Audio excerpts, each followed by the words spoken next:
तो रितेश पांडे के जे भी फैन भाई वीडियो को पूरा देखिए, हो सके तो वो लाइक करी। कहेलसन कि रितेश पांडे के गाना ना चलेला, तो भैया रितेश पांडे उन्हीं के मुंह पर तमाचा मरले बा। रितेश पांडे के बहुत ही लाजवाब गाना आइल बा, सारेगामा हम भोजपुरी से भाई सुन लेवल उनको तो दिल के सुकून मिली। जौन गाना के नाम हो दिल में पधारो, बहुत लाजवाब गाना बा, जेकरा में फीमेल गायक बड़ी भोजपुरी इंडस्ट्री के किंग गायक कॉल शिल्पी राज।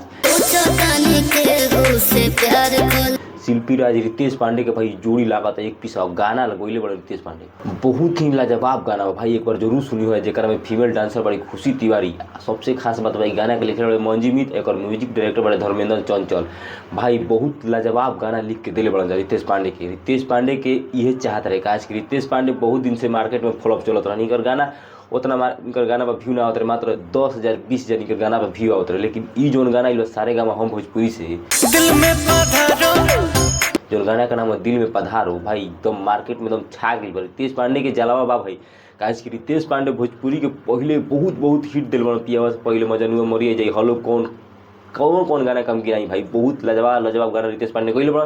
लेकिन आजकल के डेट में इनकर मार्केट थोड़ा डाउन बा, लेकिन ई जोन गाना आइल बा एक बार जरूर सुनियो लोग, तब अपन ओपिनियन दियो लोग कि गाना क्वेश्चन कइले बड़ा रितेश पांडे। भाई बहुत लाजवाब गाना लागता, बहुत मस्त बाटे।